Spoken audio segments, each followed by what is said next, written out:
All right, everybody, welcome back to the podcast Retro Life for You. My name is Chris Adams, host of the show. Travis will not be with us this week. I do not believe he is still getting over his illness. It has really kicked his tail, so I'm sorry. He's probably not going to make it. If he does make it, he may pop in momentarily so he doesn't feel completely bad about not coming in, but we'll see how that works out for him. Just keep him in your thoughts and everything if you will. He's getting over it, but it's a slow go for him because he just can't take time off work as well. You guys know how he's like. Anyway, we got a really special show for you guys this week. I really hope you enjoy it. I know I'm thoroughly going to enjoy it. This is my childhood in a nutshell. I lived on these movies for a long time. I even watched them today. I watched one last night and one today of some of the movies that this man has done. We've got. Let me go ahead and bring him into the show here with me as I'm saying his name here, Mr. Sam Firstenberg. Sam? That's Hey. me. Hi, Hey. how you doing? Retro life for you. Hi, Chris. Absolutely. We and really all, appreciate you coming on the show. We really do. It's and an honor and all a the privilege to listeners. have you on. As I was telling him a second ago, I've pretty much grew up on these movies as a kid from the age. See, Revenge of the Ninja was '83. I was 10 years old. Correct. Going all the way through my high school years with American Ninja, American Ninja Two, and bringing in David Bradley to some of the movies and everything. And it was great. I watched American I watched American Ninja some of it today, and I watched Revenge of the Ninja last night. I was excited for the show coming up. I said I got to watch some of these. I'm get it out of my system already. This is great. But I don't want to ask you some of the same questions you've been asked over and over again. So I thought I might try to mix it up a little bit. I was looking at some of your stuff online and I seen how you got started and where you met. I believe it was Minahem Golan that you met. They got you Correct. into it. They asked you to do to work with them on it. Was Revenge of the Ninja your first one there? Um, but before you got to that point where you met him, who were your biggest influences as filmmakers? I know you went and watched at the local theater a lot of movies when you were a kid and everything, but who was it that made you think that's what I want to do? Uh, I'll tell you, Chris, and everybody who is listening. I, you mentioned I grew up in a cinema, but most of us did. Most of the kids went to theaters and they saw movies and watching movies. But somehow it influenced me in a way that I wanted to tell stories. So this is some of us people in the world. They are storytellers. Other people are doctors. They go and work in hospitals, and other people are bakers and cooks. They make food for people, and some people are storytellers. So they write books. They write theaters, and some of us, for some reason, unknown reason, they are attracted to the way of telling story through big images on the screen, the way we grew up as a kids, and this touched us. So in my childhood, the most influential type of movies that I saw were westerns. We saw a lot of westerns. It was in the 50s, 1950s. Right. Westerns was the biggest diet of cinema that I consumed. At the same time, and there were Hollywood. Those are Hollywood movies. Same time, uh, World War II movie, gangsters movies, urban crime movies, and later on a little bit more sophisticated, but all of them were Hollywood movies, and and then we get to the action like James Bond type of movies and etc. Later on, when I became 20 years old, let's say, and older, I didn't know much about how do you make movies. It was the 1950s. There was not so much information like there is today all over the internet. So I didn't understand how. I knew that I want to be involved in this type of thing, of media, telling stories on a big screen. But I didn't understand how movies are made. The editor, director, I didn't know. But then at 20, 21 years old and older, I went to film school and I started to understand, and I started to look at movies in more serious way. And the movies that I like the most were Western, John Ford, let's say, his type of Western. I love the Alfred Hitchcock movies with the suspense and drama which is within them. And at the same time, I was introduced to Japanese cinema, to the movies of Akira Kurosawa, the samurai movies of Akira Kurosawa. So those were the main. I love the movies of David Lean, the big movies of David Lean, Dr. Zhivago and Bridge over the River Kwai, uh, and so on. So those were type of movies who influenced me later on, the type of movies that I directed. Yeah, and you can't go wrong with a good western. I mean, you just can't. If it's a good western, it's going to keep your attention all day. My father introduced me to those in my later years. My younger years, I wouldn't watch them. I think it was. Because you already were born at the time where the when you were 10 years old, the westerns have faded. Hmm. You know, they Yeah, were out of favor. right. It was all When I like grew the up, this was the main chunk of movie making of Hollywood. right, right. And when I was in those younger years, it was the martial arts movies like Chuck Norris and such. It was the ninja craze that came about. I loved it, and then that's what I was mainly watching. When Young Guns first came out, I took to that really well, and my dad's like, "Well, if you like that, let me show you something." So he started getting me into some of the older ones and the old TV shows like Gunsmoke and The Rifleman and uh, Wells Fargo and things like that. Then that was great. I really got into that for a while. Uh, but We also watched a lot of adventure movies. My ninja was Tarzan when I was a kid. oh yeah, Tarzan was Tarzan, love Tarzan. the big Yeah, hero, Tarzan and other adventures. Sinbad the sailor. Those were adventure movies. right. Those were all great fun to watch. Clash of the Titans was probably one of my earliest I remember, other than Sinbad. And I think it was Sinbad and the Eye of the Tiger that I watched. And then there was Clash of the Titans. I really loved both of them as a young kid. They were great. Um, so you get into canon films and you start doing these ninja movies and everything. It seems to me, now I don't know if Tadashi Yamashita is equivalent to Sho Kosugi when it comes to knowledge and the ways of like with doing ninjutsu in the movies, but I've seen both of them throughout my youth and the different like Tadashi Yamashita was with Chuck Norris in the Octagon and American Ninja with you doing that, and then Sho Kosugi. I thought Sho Kosugi was pretty much the all time best at what he did. But what was it like working with both of them? I mean, are they very different from each other? Are they similar in a way? Uh, no, I would say, first of all, let me state that I'm not a martial artist. I don't come from this world. I did not take any karate classes when I was a kid. I did not grow up in the world of karate Right, or any other martial art. And I did not watch any karate movie or what we used to call Hong Kong, karate movie or mm, those Hong Kong martial art movie. I haven't seen any of them until I met Sho Kosugi.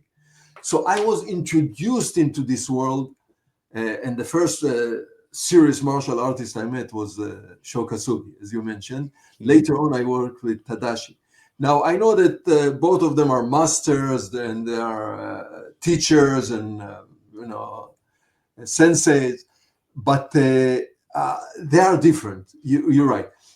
Sho Kosugi is a showman. He's big with his martial art performance. I'm not talking about studios and students. I don't know about this world much, but when he worked with me, he was full of ideas. He kind of explosion of ideas all the time. Let's do this. Let's do that.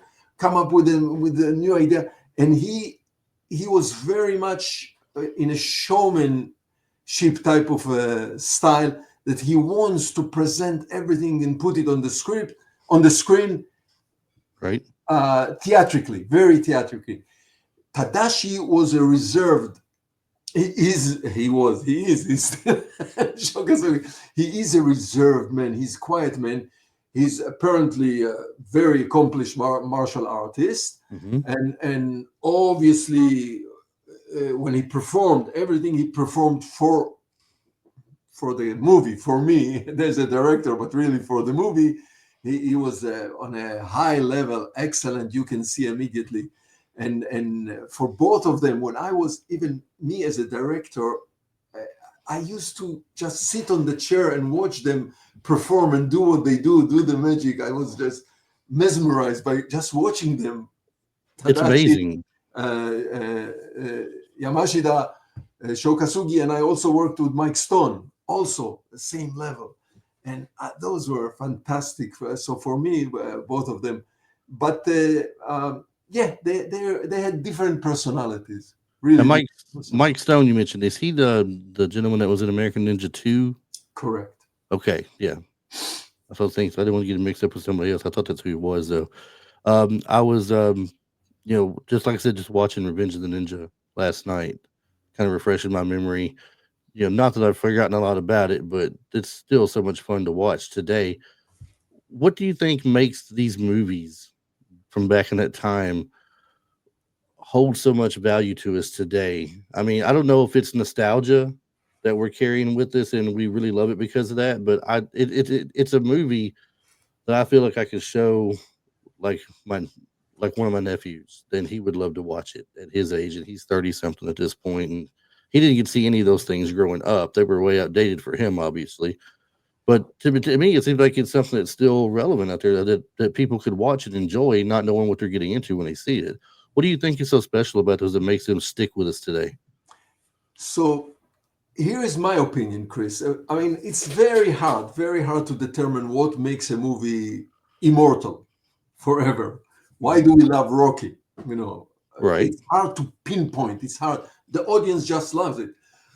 The movies, if you're mentioning Revenge of the Ninja, American Ninja, Ninja 3, The Domination, those movies were made in the 1980s. And in those times, during the 1980s, there were a lot of movies of this kind of being made. And then they disappeared. I mean, when we made them, we believed that they will be forgotten. Those were low budget independent movies. And then they disappeared for maybe 15, 20 years. And when in the 2000s, suddenly they reemerged and they started to flower again. For two type of audiences. Number one, the original audience, like yourself. Those movies were made for young men, maybe not 10 years old, but let's say 20 to 52, not 20, 12, I'm sorry, like 12 to 20, 50 to 62. So this was the target audience. So this was the audience who saw it in the 80s. They took out the cassette, they rented the cassette from the rental shop, they put it in the VHS machine, they watched it. And then there is another audience, which is the new audience, young audiences which are discovering those movies for the first time.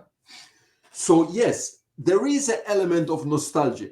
Of course, people remember their childhood. They say, "Wow, I was so impressed by this movie with my childhood. Let's see it again." Now, sometimes when you see it again, it's boring. This movie looks so old and so slow. Oh my God, I don't believe I liked it with then.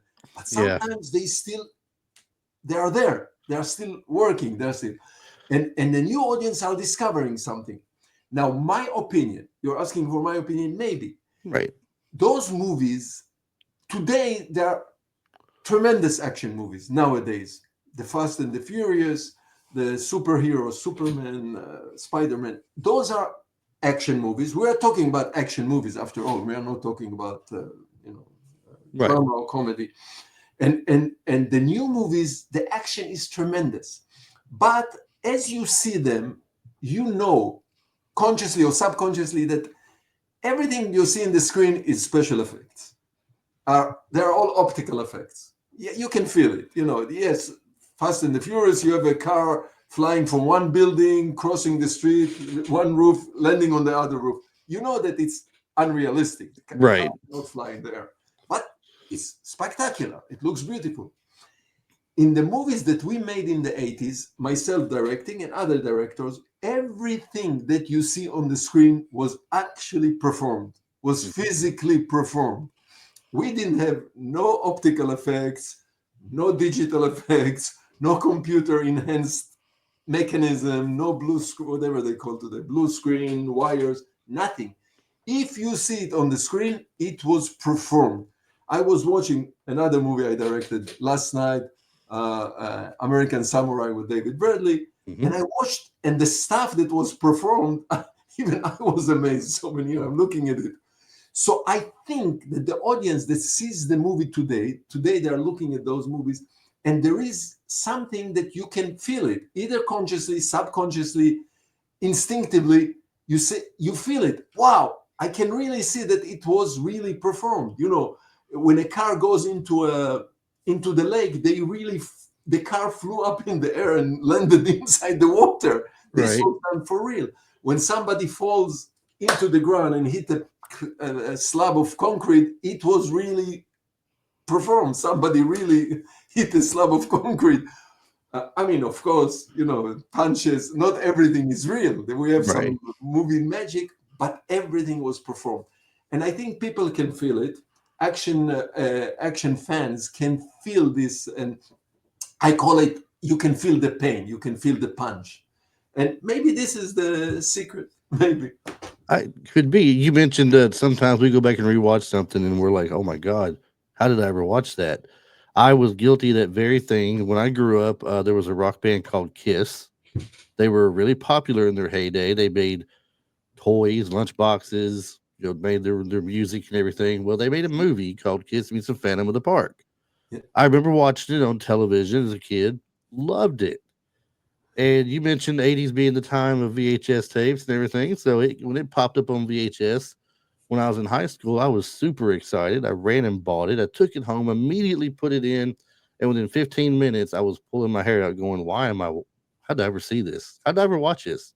This is terrible." You know, the nostalgia was there, but it was a terrible, terrible movie. Mhm. But that's why I said what makes other movies so much better, man. I think you described it very well about it being performed, and you can feel it when you watch it being performed. The the fight choreography they had for some of these fights that they had were so great.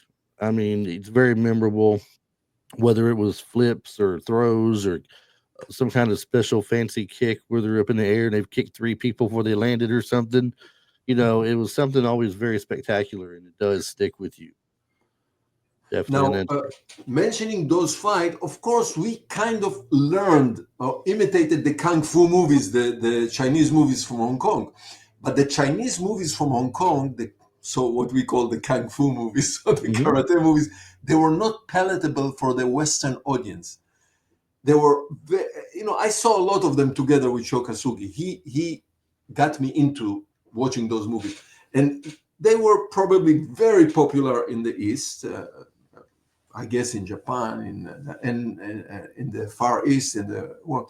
But the Western audience, they needed a combination of martial art and James Bond together, and I think that's where we came in.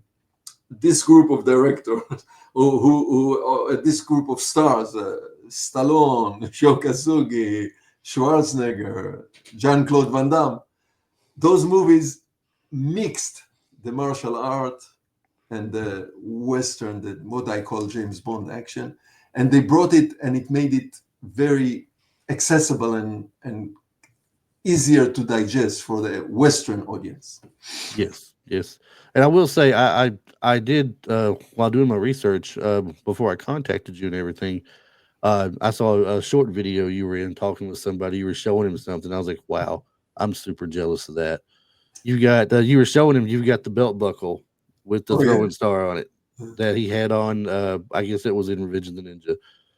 Where they were at the playground and the guy was shooting at him and he pops it off and he throws it. I'm like, no, that is cool right there. That is cool. Two things the man had throughout his career in movies that stood out to me. That was one of them. The other one I don't believe you were a part of. It was the Pray for Death movie that he did, and he had a helmet, a special helmet with a star on the helmet up Right. here With the two. with the two flaps that come shut on Mhm. it. I thought that looked really cool too. Yeah, yeah. That was pre Teenage Mutant Ninja Turtles. That's like the original Shredder look or something almost. With the helmet and the elbow pads and the knee pads to go with the suit and everything. Really stood out. But the helmet is one of those things. My co-host and I have talked before about if we had a man cave of movie props, what would we have in it? And that helmet is one of the top of my list. Was that helmet with the star on it? I said that's a really cool piece right there for sure. Well, Chris, nowadays people replicate stuff. In Revenge of the Ninja, we had the silver mask. Everybody is asking me about the silver mask, the silver mask, and I have one of the two originals. One I gave to a museum, martial art museum here. Mm-hmm. But nowadays it's easy. Somebody asked me to take a picture, detailed picture from all angles, Right. and they're printing it in a 3D printer. Right. Now, so you can get a replica of this of the mask. So nowadays it's easy. People can do it. Also, the helmet the helmet you're talking about. But yes, Sho Kosugi, it's exactly what you're saying. Sho Kosugi had this flair. He understood cinema, he understood cinema, and he wanted to be bigger than life. So he came up with all those kinds of different weapons, showing the different weapon or different helmets and masks. Many of those ideas are ideas of Sho Kosugi. Yeah. Back to one you did work with him on, Ninja 3: The Domination. Uh, that's actually my all time favorite ninja movie. Now, one thing I did not understand, and I think I looked for some explanation of it. I don't think I ever really found an explanation of it. It's They called it a trilogy: Enter the Ninja, Revenge of the Ninja, Ninja 3: The Domination. But I can't find a tying factor together with anything except that it's ninja. Was there ever really a tying factor? When it comes to trilogies these days, it's following a story, right? From one part of the story to the next to the next. Was there ever really a tying factor of those three movies together, other than the fact that Sho Kosugi was in each of them? No, there was not. There was no tying factor. This company, the company that produced those three movies, Enter the Ninja, Revenge of the Ninja, Ninja 3: The Domination, Mm-hmm. and they hired me to direct two of them. Somebody else directed the first one. It was a commercial company. Their main interest was making money, making commercial movies that they can sell. So it was not a company that was heavily involved into how do we make the story evolve and keep it. They just wanted, the title was the most important to them. Enter the Ninja, Revenge of the Ninja, Ninja. So this was so they did not insisted on for the writers to follow one storyline or a specific character. We did in American Ninja. American Ninja #1 and #2 are the same two guys, the same two characters. But no, there was no story or plot continuity on those trilogy. And they just wanted to make more movie, another ninja movie, and the buyers and the audience, they liked it. So Mm-hmm. they they were not bothered by the fact. That's what I'm saying. I'm not mad at him at all. I was just wondering, was there any Yeah, kind but of those real are tie-ins or something? three independent movies which have the only main subject is ninja. Yeah. I thought that Ninja 3: The Domination was the way it was made was really I don't know if I want to throw the word genius out there. It was very smartly done. I mean, bringing Lucinda Dickey in, having a woman be a part of the ninja and everything, and then explaining it by the evil soul of the one that was doing the killing had got brought into her through the sword, and then later on when Sho Kosugi does come in to take care of it, which just so happens to be a former enemy of his, comes in and takes care of things and brings the soul from her back to the body. And it looked kind of strange at first because he's all stiff walking around just swinging the sword all crazy. But then when he gets I guess the movement back in him, the two have a really excellent fight at the end. But it's like I said, it was really smart having her come in and play the part. She played a really great part, and I think she did this one. Did she film this one before she filmed Breaking? Yeah, That's the order it went in, but it was released in reverse order, I yeah, think. correct. No. Okay, so Yeah, yeah. correct. Listen, Chris. Sometimes movies are making a movie is a involved process. You can write a book. You can sit at home and write a book. Nobody will bother you. Making a movie involves money and people and company and huge operation. So there is a reason why this Ninja 3 The Domination became what it was. It had to do with the fact that the company wanted Revenge of the Ninja, Sho Kosugi was the star. Of course, that's the way the company wanted it, Hmm. the heads of the company. And then when I was approached to direct Ninja 3 The Domination, they didn't wanted him to be again on the lead part for some reason. I don't know what. And they came, Menachem Golan was the head of the company, Canon Film, and he came up with the idea of a woman ninja. He told me of a female ninja. He called me in and said, this time, and we were influenced because Sigourney Weaver at the time, Right. it was a big Aliens deal. and such. She became an action. So maybe they believed in this. Maybe this was one of the reasons. But anyway, I was given the instruction to make another ninja movie with a woman, with an actress on a lead. So we knew. I was involved in writing the script with Jim Silk, the writer, and we knew that we need a lady that will be physically fit to do the part. Either we find a martial artist, like Cynthia Rothberg, or we find a dancer or athlete. And they will be, for a dancer, it's very easy to teach a dancer the moves of the martial art move. That's because a dancer can pick it up quickly. So we were looking at martial artists and potentially dancers. Lucinda was a dancer. She's a dancer, and she came in. She had the look that we were looking for.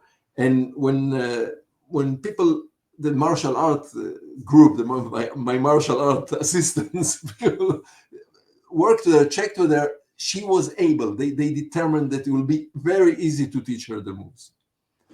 And so this was before the breakdance craze came into the company. Right. So we went to we filmed the movie in Phoenix, Arizona. So we went with Lucinda and Sho Kosugi to Phoenix, Arizona, and we did the movie. And then we came back to Los Angeles to do the editing, back here in Hollywood, to do the editing. While we were doing the editing, the company got involved in producing the movie Breakdance or Breakin'. And they had the two heroes, Shabadu and Michael Shrimp, but they needed a girl. This was part of the story. They needed another dancer. And Lucinda was already part, let's say, Right. part of the company because she was in Ninja 3. They saw her, the company, the heads of the company, probably the director who was, and they liked her very much to do this. So they filmed. Now they wanted this breaking movie to be out very, very quickly, Rush, because there was a competition. There were a couple of breakdance movies being produced at the same time. I believe Beat Beat Street was one of them. Street, and a couple of them, like 3 or 4 of them. And Canon, the company, wanted to beat everybody. They wanted to be the first one. So they filmed the movie very quickly. Editing was done in a blitz, and the movie was ready when with the when Ninja 3 The Domination, we were still in editing and music and finishing the movie. They shipped it out to the marketplace, to the exhibition, before they took out Ninja 3 The Domination to exhibition. But those parts of exhibition and distribution, the director, people like me, are not involved at all. It's nothing to do with us. And then, of course, Breaking was a huge success. Yes. And they wanted the Breaking to bring it Electric to. Boogaloo. So that's why the reverse of the way they came out to theaters, because of the rush. But They the were both very filming was fun the other movies. way. The distribution came out the other way. Yeah, the Breaking movies are both very fun movies to watch. They had great soundtracks to them. The cast looked like they got along real well. And now that's looks like no one really knows like what it goes on behind the scenes or anything, but I thought they were pretty well placed together. I think um uh Boogaloo Shrimp and Shabadoo were already kind of friends before the movie started. They were either friends or they were known to be around each other, Yeah. colleagues or something. Maybe I don't know, but they were already well known together, and then they brought Lucinda in to be with them. I always thought those were fun movies to watch when I was that age too, just because it was just really upbeat and was a fun story. Um, and some pulling off moves that I could never try at that age, without looking silly, And don't think I didn't try them. I tried them. I looked very, very weird and silly doing it, but I tried them.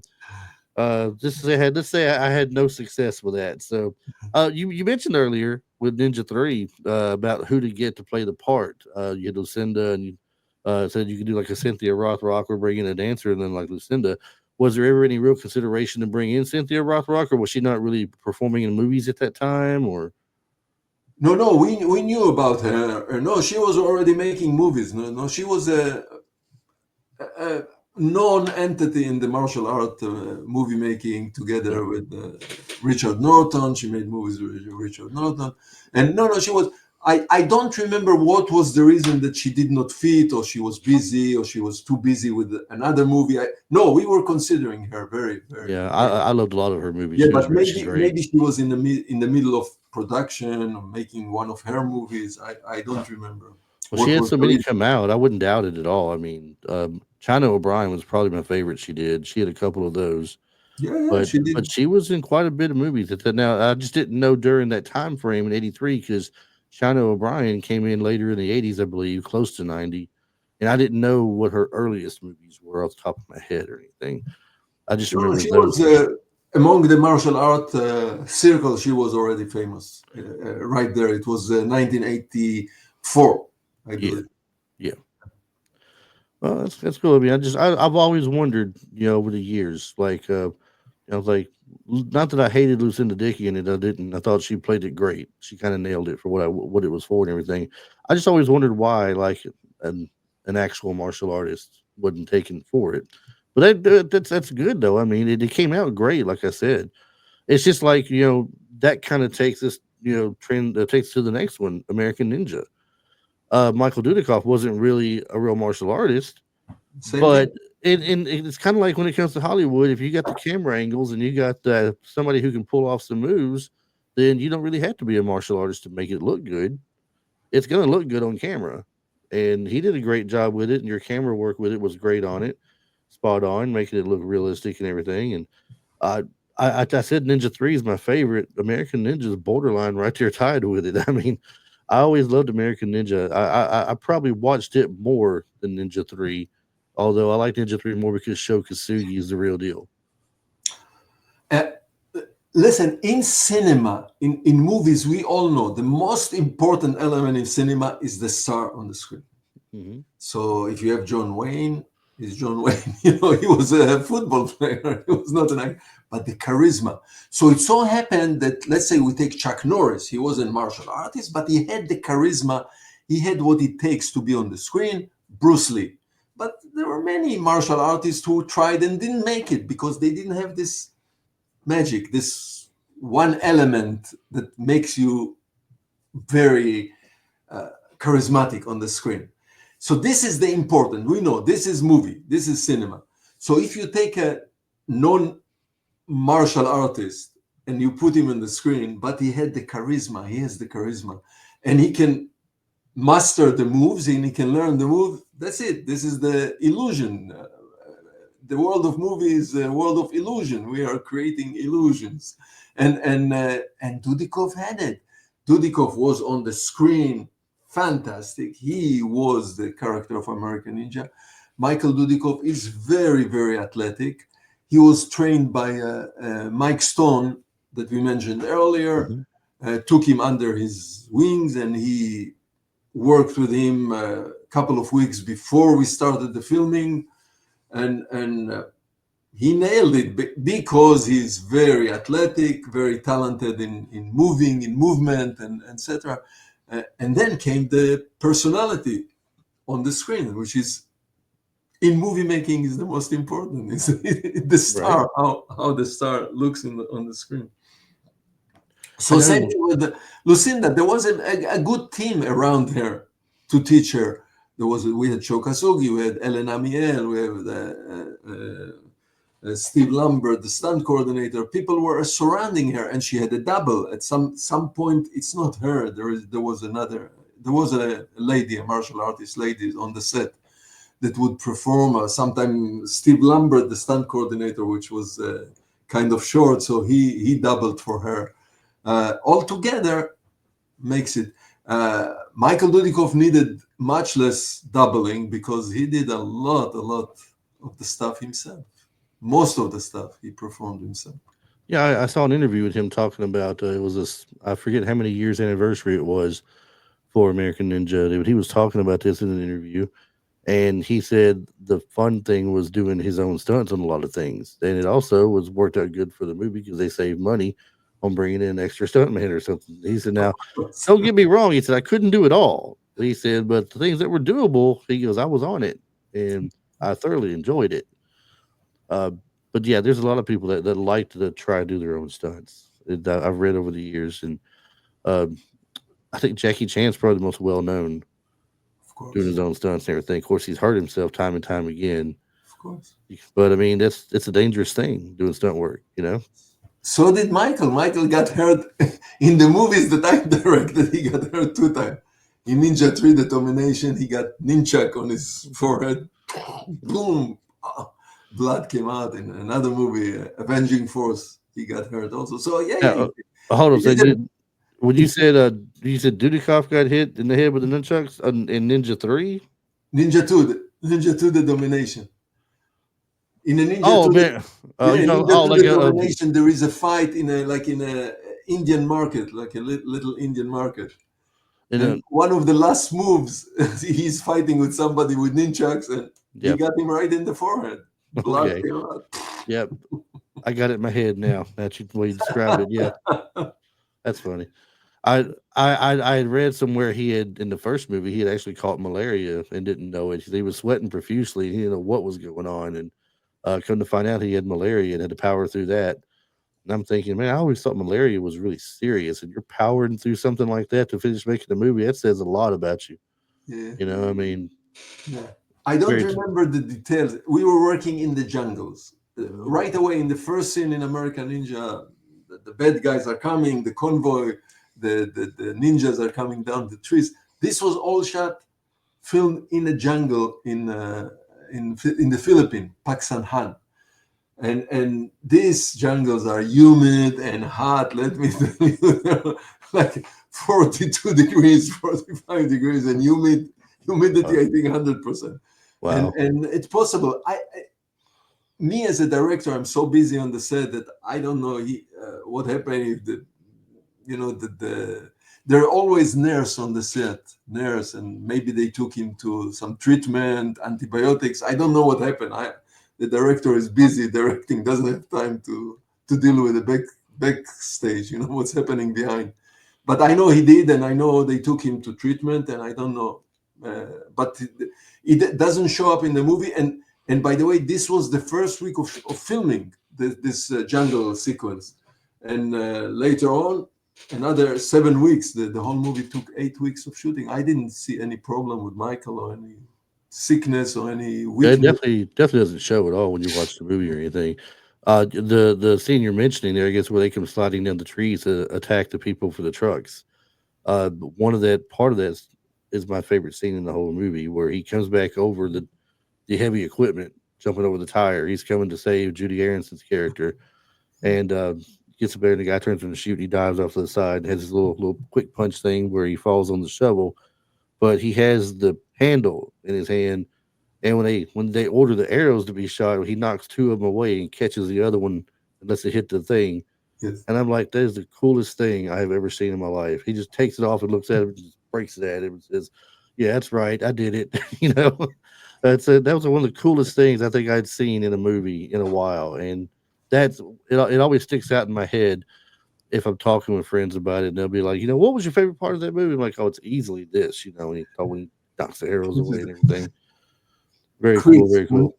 when we made those movies, when I directed those movies, it was aimed to children, maybe not your age, maybe not 10 years old, I mentioned, but young adults. I And, think I and was a early teenager when American Ninja came out. I think I oh, was an American Ninja, right? So this was aimed at this kind of audience. You were the target audience. You were part of the target audience.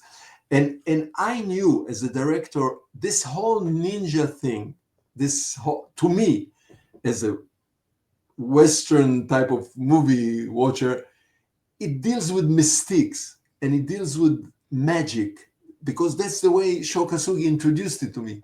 This whole ninjitsu element needs a lot of mystique and mystery and mysticism and magic in it. So we tried, myself and the group and the writer and everybody surrounding me, I encourage them all the time to add this element into the movie. So I knew that this kind of thing, like catching arrows in the air, Sho Kosugi catches one arrow with his mouth in Revenge of the Ninja. This will add to the mystique. This will add to this to the fascination that those movies will have on young adults. So that's why we insisted. That's why I, as a director, I insisted to include those elements. And obviously, obviously, maybe I was right. Maybe I was right, because you, as a kid, as a young teenager, you're telling me that it was really impressive. So, Yes, very much. And you definitely were spot on with that. I mean, anything like that was cool because you think to yourself, I wonder could I even really do that? You're left wondering at that point. That's the great part about it though. You do it and they do like you're wowed by it, but then you stop and think, can they really do that? Maybe. Who knows? We'll never know because no one's going to stand there and let you shoot it at them. Like, find out. So, for sure. But you see it in a lot of stuff. Like you saw it in, like you said, Revenge of the Ninja. He catches two, then he catches one with his mouth, turns around, stabs the one with the two that he has in his hands.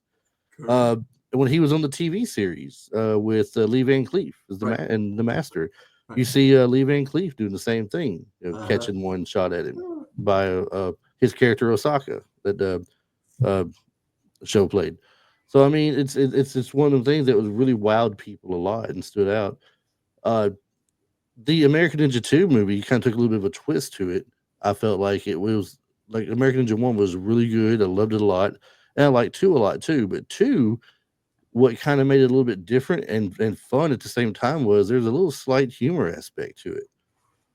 And that kind of brought out a little different side of people a little bit. And Joe Armstrong was still business as usual, but Curtis Jackson, however, he was he was a little funny. And then the guy that played, I think his name was Charlie, was the third character, the guy that was taking them around the island.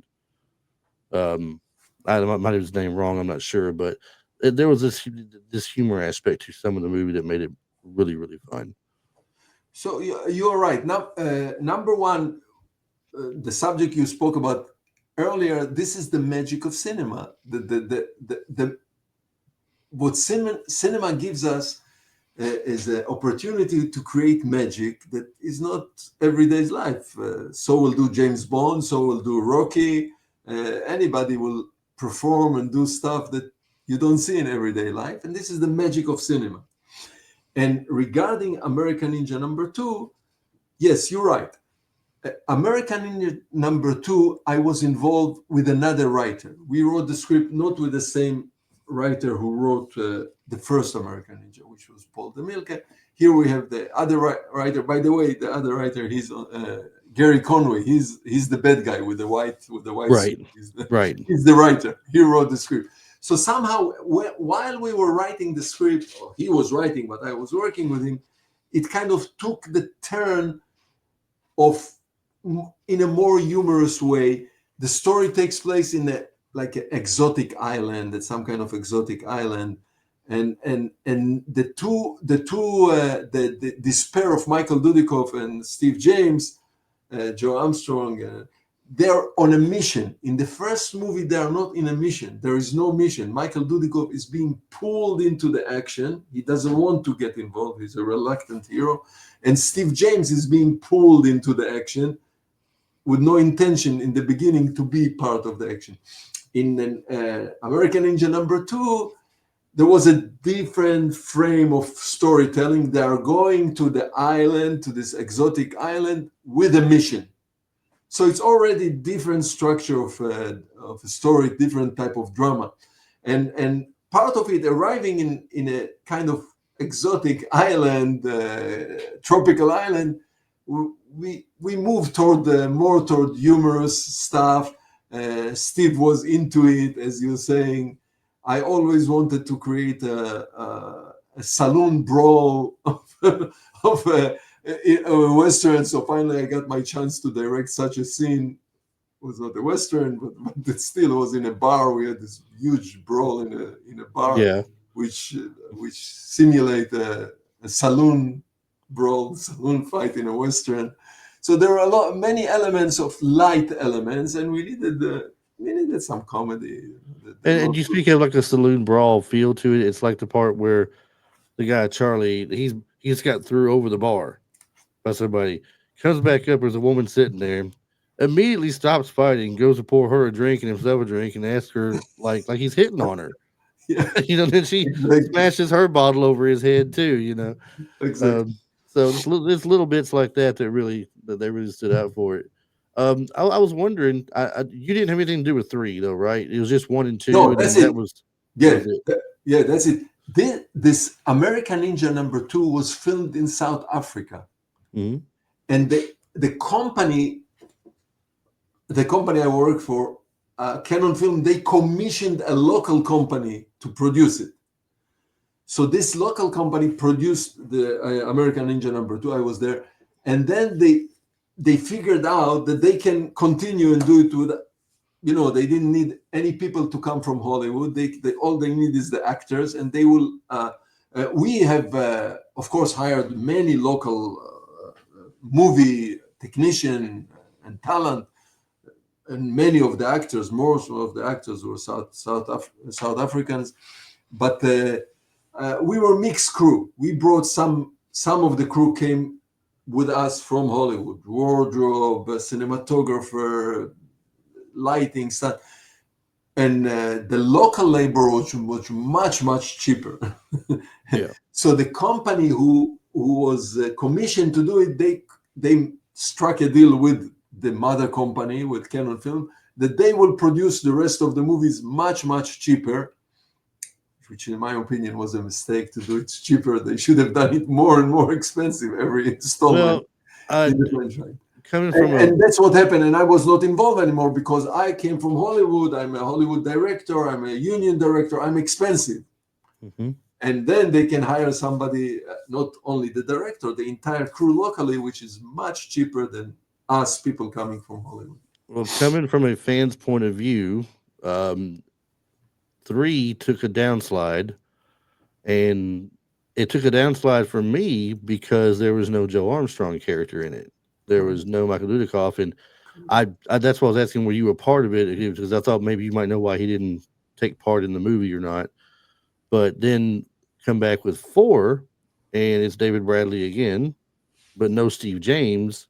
But they do bring Michael Dudikoff back into it. Yeah. So I thought maybe he had a movie uh, that he did in between he was already committed to or something and couldn't participate in it, or maybe I don't know, but something like He, that. But he, yeah, he did for the same company other movies like Platoon Leaders and other movies for the mhm. same company, for Canon Film. Yeah, Michael so starred in other movies for the same company. so that's the So reason they why he made the wasn't in decision. three, or So the company made the decision who will go where and what. gotcha. Yeah. It was all, Did you like working with David again, it Bradley was as all well? commercial. Most of the decisions are commercial decisions, not Yeah. artistic, not story. It's understandable. I just didn't. I mean, I don't have anything against David Bradley. I thought he was good. I thought he was good for the movies. And Steve James added that same feel to it. But I guess when you're watching something, it's like watching Lethal Weapon. You want to see Riggs and Murtaugh. You don't I want to agree. see somebody else in Murtaugh. No, You no, want to see no. Riggs in Murtaugh. I agree with you 100% that this was the company decision, nothing to do with us. But I agree with you. Joe Yeah. Armstrong has to continue to be Joe Armstrong, definitely. But he But definitely went on some good movies. I can't deny that. He has some other great movies he did. mhm, Matter of fact, you did one of his other movies I wanted to bring up, and I noticed once again it's him and Steve James together. I thought they worked really well together. They were in Avenging Force, and Avenging Force I thought was a really well done movie. I love the story about it. The being the bad guys being the Pentangle, and um, I can't remember, Sam, if I read this somewhere or heard it on a video. Avenging Force, the character that Dudikoff plays, is that in relation to a character that Chuck Norris plays in another movie, Yeah. Invasion USA, maybe? The name of the character is Matt Hunter, Hmm. and this was the character of Invasion USA. Chuck Norris made a movie directed by Joe Zito, which was called Invasion USA. Right. And Invasion USA was a success, so the company wanted immediately sequel, and they had this script of Avenging Force. It was called Night Hunter at the time, and was written by James Booth. And I didn't know it at the time. I learned about it later. They offered it to and the character of Invasion USA is called, the lead character of Chuck Norris is called Matt Hunter. Okay. My parents have שיטפון מים, שיטפון של מים בבית, מהבית שימוש. איפה סוגרים את המים של בית שימוש? מתחת לבית שימוש יש ברז שמסובבים. בכל בית שימוש? כן. ואחר כך אנחנו נעבור. אוקיי. Okay, I'm sorry.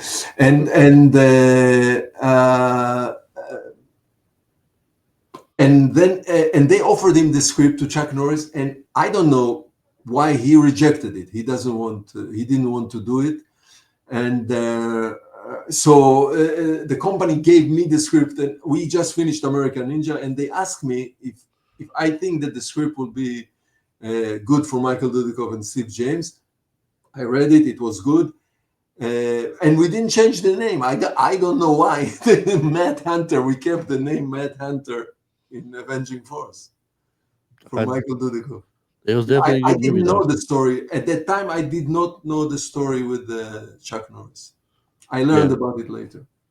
I just thought it was cool. There's two different tie-ins with Chuck Norris and Dudikoff, and that was one of them. And the other one was, I think, American Ninja, and how he didn't want to take American Ninja because he didn't want something covering his face. And I was like, I understand. Yeah, that's kind of cool. They're tied into two different movies together. One, Chuck Norris is known for a lot of great things. I wouldn't mind being tied to his name somehow. Like, somebody like, you know what? I heard that you were the second best option to Chuck Norris. And I'd be like, yeah, it's great, isn't it? That's awesome. I know. Right behind Chuck Norris. I'll take that. But yeah, it was fun. Did you like working with David Bradley? Was he good to work Yes. with? So I was introduced to David after the American Ninja business. Another company which was also connected to Canon, they called me to do a movie which was called American Samurai. I just mentioned that.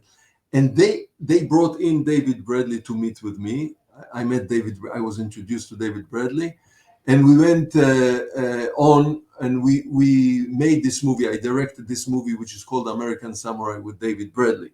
David Bradley was a martial artist by training, and then because I met him during this movie, American Samurai. Another company hired both of us again to do a movie which was called Cyber Cop, and we did another sequel, Cyber Cop number 2, and another company hired again both of us, David Bradley and me, to do the movie Bloodsport. Not Bloodsport. I forgot. Blood. I know. I saw it listed last night. Yeah, and so I worked with David Bradley, and we had a fantastic. We became good friends. I'm good friend with Michael Dudikoff until today, and we became very friendly. David lived not far from where I live, and so we made 4 movies together, and we were friendly. We had a lot of fun working together and making movies together, David and me. I think if you find someone that's good to work with, you're bound to make a lot of good stuff together and everything. So David Bradley, I don't have anything against him at all. Some people back when we were younger, when we saw American Ninja 3 first came out, a lot of people were a little upset because I mentioned earlier you want to see your usual people, right? You want to see them, but I'm like, Bradley wasn't bad. He wasn't a bad guy at all, and the movie was good. So I mean, I can't say anything bad about him. He went on to do some other good stuff, like you mentioned, the ones you did with him. I liked them too. I think Mark Dacascos was in one of them with him. He went on to do some good things over the years. So, but Yeah, um, Mark Dacascos was the villain in the movie American Summer. okay, there you go. That's what it was. Yeah. Well, we're going to go ahead and wrap up here in just a second. I just want to ask you two quick questions, and just uh, take your time answering them or whatever. But I mean, just the first one I wanted to ask you was back on Breaking. The first one, you wasn't a part of that one, but have you ever seen or heard about the cameos in the first part of the movie at the beach? Uh, Jean Claude Van Damme and the guy that played in Bloodsport with him that played Tong Po in Bloodsport. I can't say his name. I can't think of his name off the top of my No, head. I learned about it later, of course, not at the time. Jean Claude came to Canon Film and was around to try to get something happening. He knew the head of the company and he was trying to get something going for himself. I think the first movie he started for them was called Cyborg for Canon Film before Bloodsport.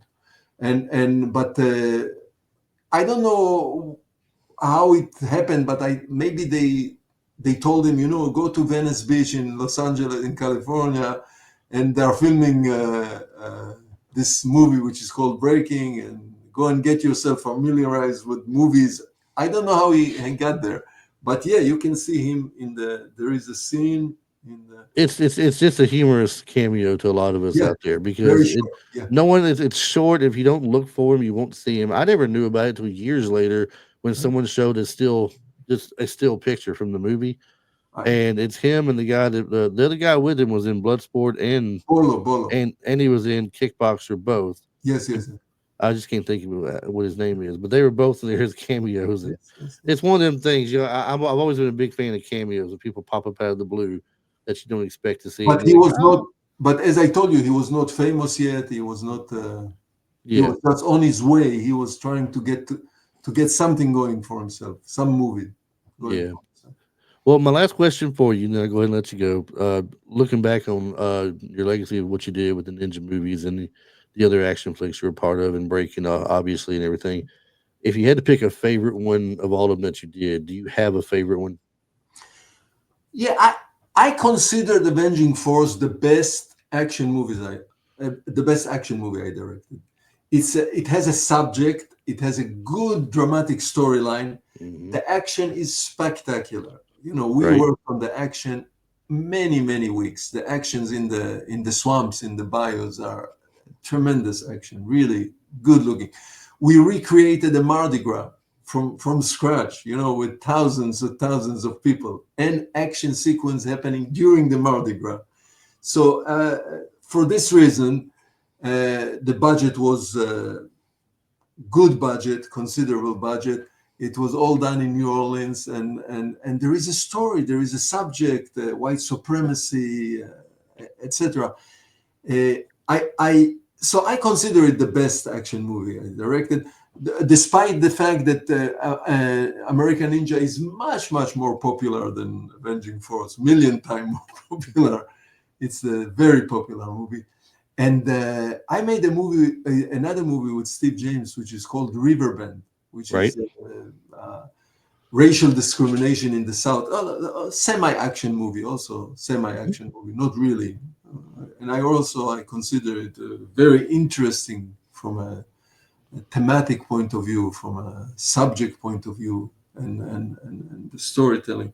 So those were the two movies that I was. But I had a lot of fun. I made a musical dance movie, Breaking to Electric Boogaloo, which was very popular at the time, and until today, I'm getting so much mail about it. And one movie that I directed, you mentioned, Ninja 3 Determination, became a cult movie, a real cult movie with followers, with very loyal followers. Right. And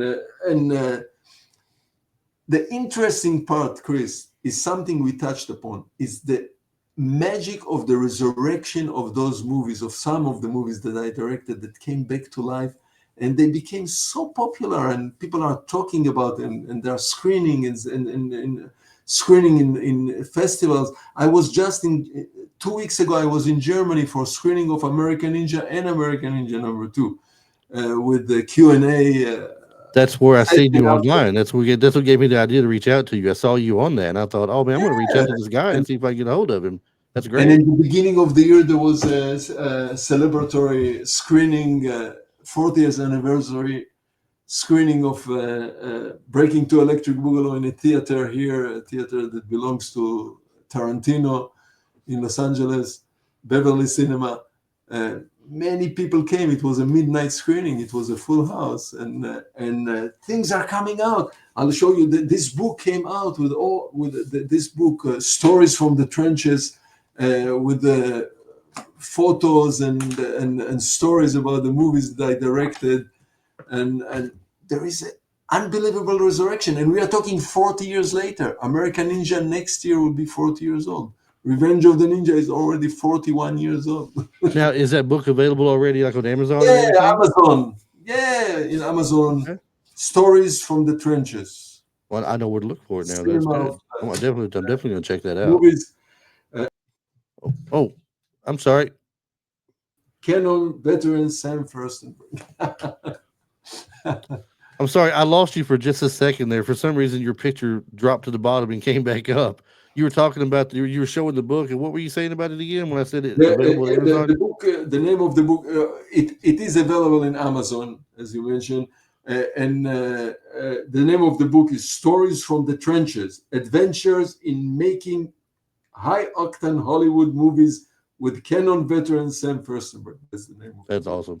I'm But definitely going to look for that. there is I have a Facebook page with a lot of information all the time. A YouTube channel, Sam Firstenberg YouTube channel, Sam Firstenberg Facebook, and there are always new information and new videos and anecdote, and people are writing. Somebody just produced. You're talking about the Revenge of the Ninja. There is an AI artist in England that created a short clip, artificial intelligence. He takes the photos, still photos from the movies, and bring them to life from Revenge of the Ninja. It's magic. It's so beautiful. It's fantastic. I just posted it on my Facebook and my YouTube channel. I'm going to look for that as So well. if Then. people are interested in books or any other, there is a lot of material out there. Awesome.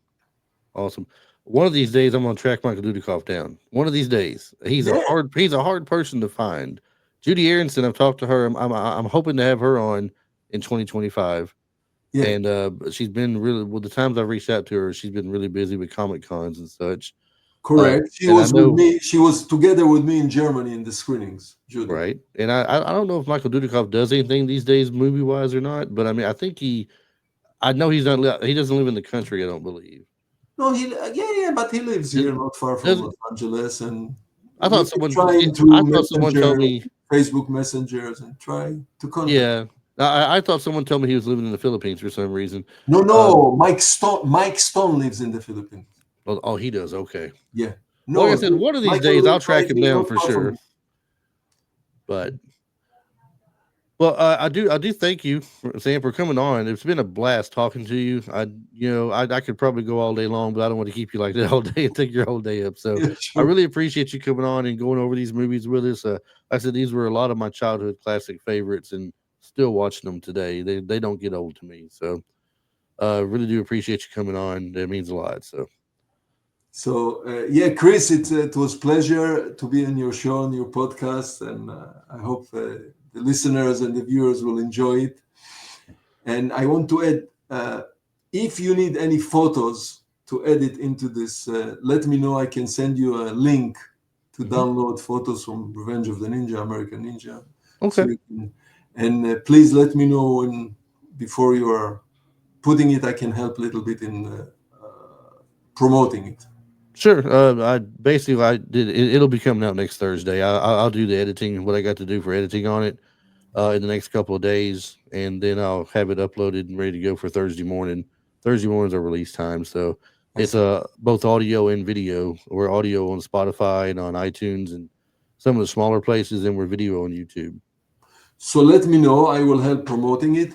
And if you need, I say, if you need a link to photos, if you edit into it photos, let me know. I will send you the Oh, link. well, I tell you what, I'll follow up with you on email whenever we get done today. I'll Okay. follow up. I'll follow up with you on email and everything. I'll let you know.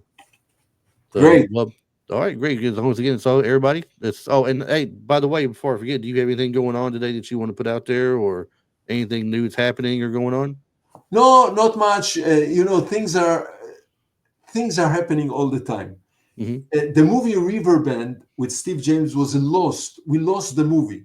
It was privately independent, and somebody found a copy of the a real 35 millimeter copy of the movie, and they scanned it. I'm working with him. It's Michael Dennis from a website which is called Real Black, and we are resurrecting the movie, bringing it back to life. Cool. And it will be available soon, hopefully, high definition scan. And another movie with David Bradley, American Samurai, which was changed in editing after I finished my work on it. There is a guy in Canada, Lyle, and he's re-editing the movie to the original way we had it. And again, it will be upgraded to a high definition. So, and I just saw it yesterday. It really looks good. American Samurai with David Bradley and Mark Dacascos. Great action, a lot of good action. And this will be available soon also. So if people follow, especially Facebook, Instagram, or YouTube, they will find a lot of information about both of Okay. those projects. And your Facebook, Instagram, and YouTube, it says Sam. It says at Sam Firstenberg. It's And no just look nothing. for Sam Firstenberg. It's easy. All right, great. That's awesome. Well, you guys heard that. Make sure you check it out. Make sure you follow. A lot of great information coming out, and some of these movies are going to be able to relive again. So I know I look forward to it. Hopefully, they do as well. So once again, Yes. Sam, thanks a lot, man. I really appreciate it. I'll follow up with you in a few minutes on the email. Okay. All right, thanks, man. Have a good day. You too. Bye. Oh. So that was Sam Firstenberg, director from the 1980s of once again a lot of my most favorite movies in that time frame. American Ninja, Revenge of the Ninja, Ninja 3, The Domination, Breaking 2, Electric Boogaloo, Avenging Force. Uh, you heard him talking about the movies of David Bradley, Cyborg Cop, and American Samurai. Also with Mark Dacascos and American Samurai. He's worked with a lot of great talent over the years, obviously. And with Avenging Force, if you haven't seen Avenging Force, watch it. I don't know if we've done a show on it yet. I would love to do a show on it and talk about Avenging Force. And if I'll double check. If we haven't, we'll get that out soon too. But if you haven't watched it yet, watch it. It is such a great movie. He mentioned the story behind it and everything. It's not like a martial arts movie, but it is a good action movie. It's got some good action to it, and a great storyline, great villains. I wish there had been another follow up to it because they kind of left it open at the end of it for another one, but they never went through with it. So, not that I'm aware of, at least anyway. Guess I should have asked that question, shouldn't I? There were so many questions that I got left over that I didn't ask. Like I told him, I could have gone for another hour, probably easy, with all the questions I had for him. And he was very gracious to come on. I didn't want to take up too much more of his time. So, if you guys are following the show, make sure you put us out there with other people, share us with your friends and family. Truly means a lot to us. Word of mouth advertising goes a long way and brings sometimes a new audience of people in, and it's very much, like I said, very much appreciated by us. You'll find us on Facebook and Instagram at Retro Life for You. That's the Retro Life, the number 4YOU. You can email directly to us, Retro Life at the same Retro Life for You that I just mentioned at gmail.com. Uh, we have a website. You can stream the podcast audio directly from the browser. And later in the day, when it first releases that morning, when I get home in the evening from work, I usually go ahead and add the video to it. I can't add the video right away. There's some kind of a programming glitch with where I'm hosted at that it doesn't allow you to tag it on right away. So, but you can watch that in the show notes of each one. So if you go to the show notes of any of our shows on there and you want to watch the video instead, click on that. You can watch us that way. It's basically a link from our YouTube channel, or you can just go to that YouTube channel. If you go open your browser, you type in youtube.com/@retro life for you. It'll take you to our homepage on YouTube, and you can see all the videos we get uploaded. We have a lot of the older stuff in the archive uploaded. Still have more to go, but we have a lot up there, and everything that's new gets up every week, just like the audio does on iTunes and Spotify. So we look forward to you guys listening to this. Let me know what you think. Hopefully you enjoyed the interview with Sam. And if you got any names out there you'd like us to chase after and try and get, let us know. I've tried getting some of his people he had in his movies and haven't been successful yet. It's a matter of catching them at the right time, I guess. And I'll keep working at it. But if you got somebody you want to see from the 80s, if it's possible to get them on, then we'll definitely try. So just let us know. Meantime, thanks for being a listener to us. Thanks for following us and keeping this thing going. I don't see us slowing down anytime soon. So thanks a lot, guys. Have a great day, and we'll see you next week.